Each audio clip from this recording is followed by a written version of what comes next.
I was flipping the channels last week to try desperately to get some news about the bombings of the Palestinian refugee camp in Lebanon. It was a fruitless search on the news stations. Instead, I was treated to breathless coverage of Paris Hilton's exploits. I think she's a perfect poster child for an empire in decline. She's an utterly vacuous parasite, perhaps the singularly least interesting specimen of our species.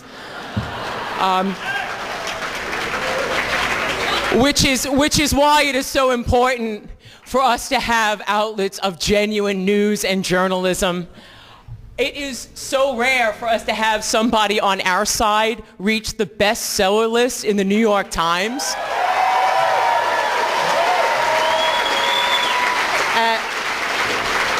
This book sold out this weekend here at Haymarket, but if you put yourself on the list, if you want to buy it here today, we will send it to you for free. We are getting more copies. We want as many people as possible to read Jeremy Scahill's book. And unlike Jon Stewart, who was, in my opinion, quite snide when Jeremy went on his show, on The Daily Show, he seemed to think that, somehow a shadow army of 130,000 was no big deal. Although Jeremy did tell me last night that some 17,000 people wrote into The Daily Show complaining about how horrific he was treated. Jeremy Scahill.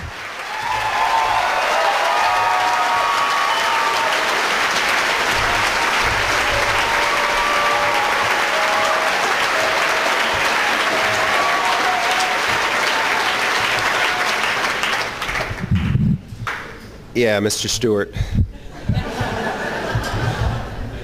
I don't want to talk about that right now. 17,001. I did write a book about Blackwater, but I'm not going to focus on Blackwater tonight. I want to talk about some of the bigger picture. I think we have a real crisis in this country that seldom gets recognized, and that is that we have allowed the powerful, the rich, the Democrats, the Republican Cheech and Chong machine to define, I stole that from Immortal Technique.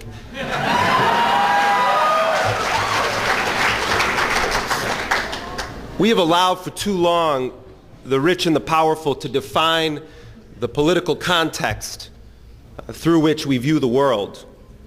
We need to remove 9/11 from our memories for a moment and look at a perfect trajectory of mass slaughter in Iraq that extends back many decades and extends to both the Democratic and Republican regimes that have ruled this country. You see, the U.S. policy in Iraq has been consistent. It's been consistently anti-Iraqi. From the time when they supported the rise of the Ba'ath Party and the Central Intelligence Agency provided Ba'ath Party assassins with lists of leftists in Iraq so that they could be hunted down and killed, to the brutal regime of Saddam Hussein of the 1980s. When he was at his most brutal was when he was shaking Donald Rumsfeld's hand in Baghdad.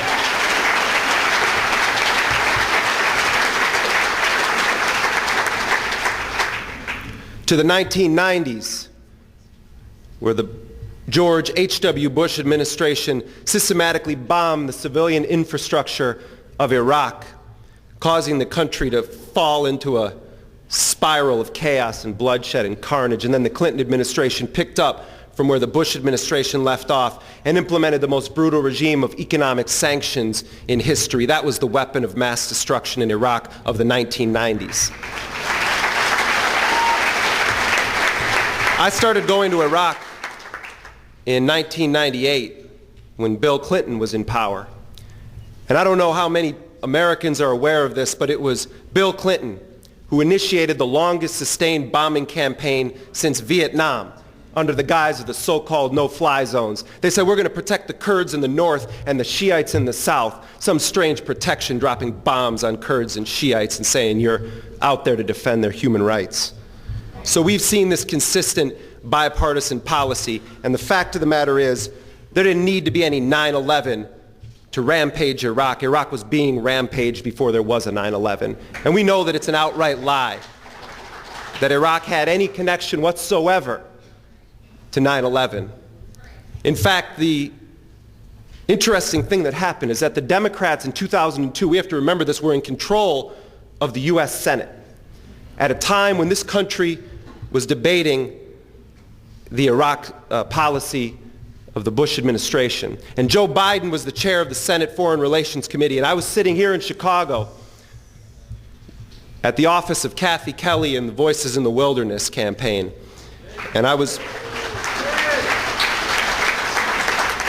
sitting with Hans von Spanek, who was the former head of the United Nations in Iraq, who resigned in protest of the U.S. policy in Iraq. He followed suit after Dennis Halliday had resigned that same post. And Hans von Spanek was a 32-year veteran of the United Nations, a deputy Secretary General of the UN. He had just gotten back in August of 2002 from the north of Iraq, where he met with the al-Qaeda presence in the north of Iraq in the area controlled by the U.S.-backed Kurdish political parties. He met with the Ansar al-Islam guerrillas, and he talked with them about how they were fighting Saddam's forces. Saddam's forces were regularly engaged in battles against Ansar al-Islam, which was operating from the safety of a U.S.-controlled part of Iraq. If there was a connection between Iraq and al-Qaeda, it was the United States government.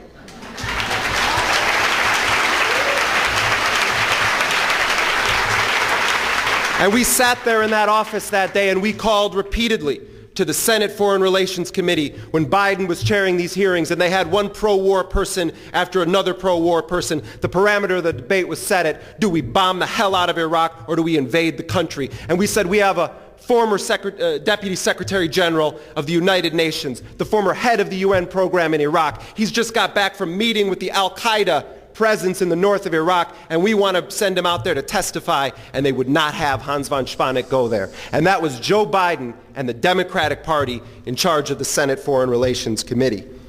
And now we see the Bush administration rampaging this country once again, but it's an error to simply end the sentence with the blame on the Bush administration's shoulders, because the fact of the matter is this: Bush is less responsible right now for the continuing carnage and slaughter in Iraq than the Democrats in Congress.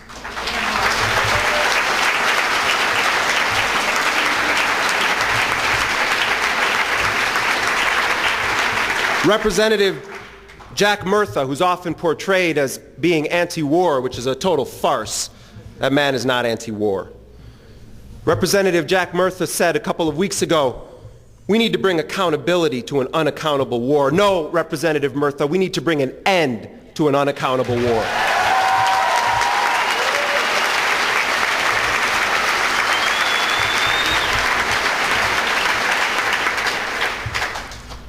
We have seen now well over 700,000 Iraqis that have died who otherwise wouldn't have if there wasn't an occupation since March of 2003. And you add to that the 1 million plus who were killed during the years of the economic sanctions and the humanitarian bombings in the no-fly zones, and you have one of the greatest mass slaughters in history.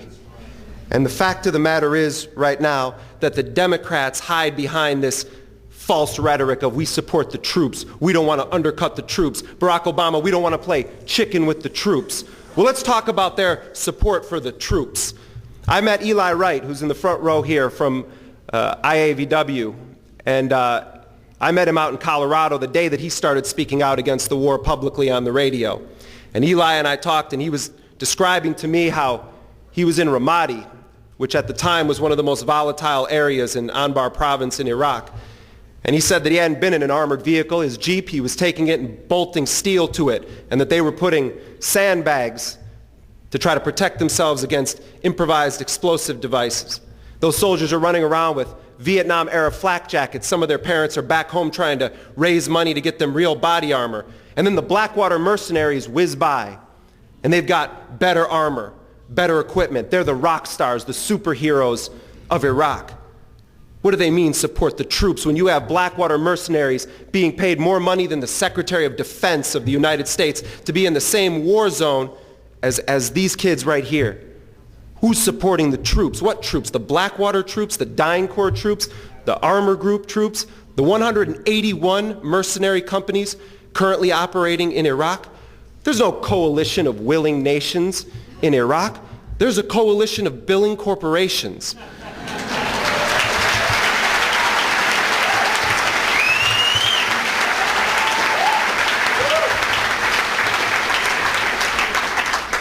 And what this coalition of the billing has enabled the Bush administration to do is you keep a draft off the table in the United States. And what you do is you go into countries that the United States has systematically destabilized, targeted economically, militarily, with the terrorism of neoliberal economic policy and the iron fist of overt militarism and covert actions. And you go into those countries, places like Chile, Colombia, Nicaragua, El Salvador, Guatemala, Nepal, the Philippines, and you recruit up their soldiers. You put ads in papers and you say, former commandos from Pinochet's military, come and join our force in Iraq. And so what you do is you replace any semblance of diplomacy with your coalition of the billing who goes in and hires up the brutal thug forces from countries destabilized by the United States, and you send them over to kill the poor of Iraq. And I don't want to hear a single person in this country complain about the resistance in Iraq, because the fact of the matter is, you don't choose the resistance to the occupation you should have stopped in the first place. Right.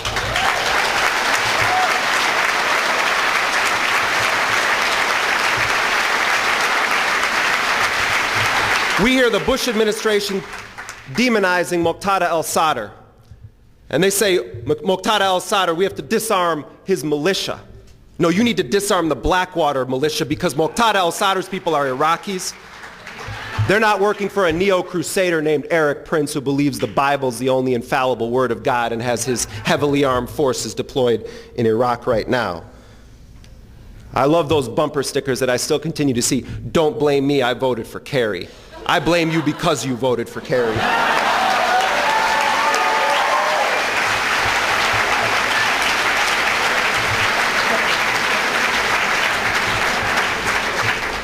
I want to wrap up by saying that what we have seen unfold in Iraq right now was entirely predictable.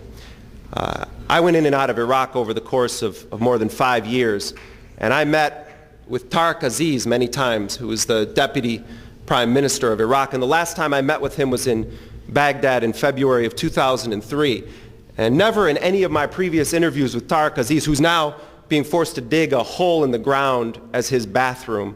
He's being held a prisoner right now, we believe, at the Baghdad airport. But Tariq Aziz had never acknowledged to me that the Ba'ath Party could be removed, that Saddam Hussein could be overthrown, but on this meeting he did. He said the United States is the most powerful empire in history. It could take down our government. It can destroy the Ba'ath Party. But let me tell you something. You, if you do that, will unleash a Pandora's box that you will never be able to close.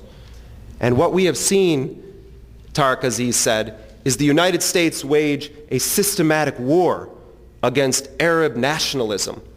And what they were saying is that the only response to the rise of religious fundamentalism is Arab nationalism in this region. And so by destroying Iraq, which was the most stable secular country in that region, they set off a chain reaction that now we're seeing the consequences of. And it's not the US soldiers that are paying the highest price, it's the Iraqi civilians who are paying the highest price. And the height of hubris is when we hear Americans say, if we withdraw, there will be so much bloodshed. If we withdraw, there will be so much bloodshed. And they talk about there will be a civil war. Well, we have to remember right now that the bloodshed, every bit of it, whether it's an Iraqi suicide bomber blowing up another Iraqi, is the responsibility of the United States government, which made a decision to invade and occupy that country.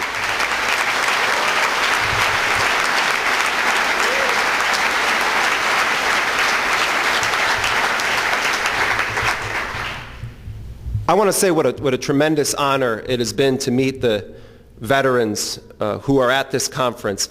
What stark contrast exists between these courageous and brave heroes and those pro-war veterans who ran on the Democratic ticket in the last election. What an absolute joke that is. They say, well, we need people with military experience to run for Congress. Yes, we do, and they're all sitting in the front row right here.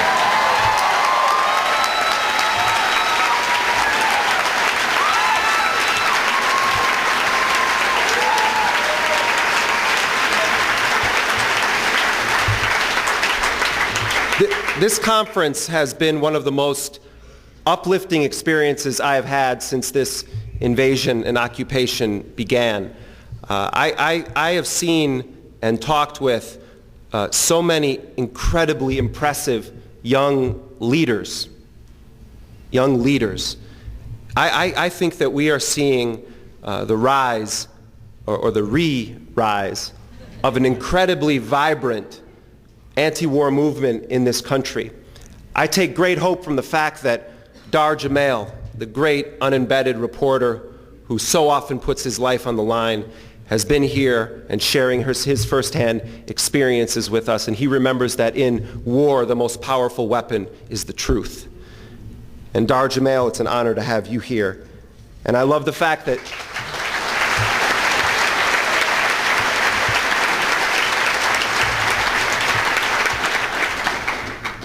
we have people like Dave Zirin, who always remind us that if we allow the powerful to take away our smile, our ability to laugh, then that's their true victory.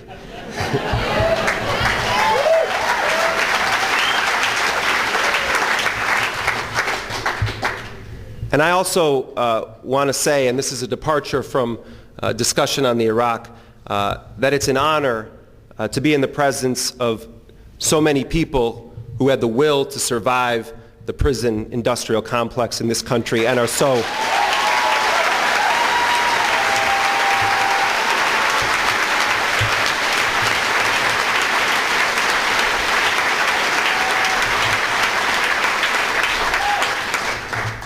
because you know what needs to happen? The United States needs to get all of its troops, all of its mercenaries out of Iraq and pay reparations, and they need to pay reparations to Yusuf Islam as well.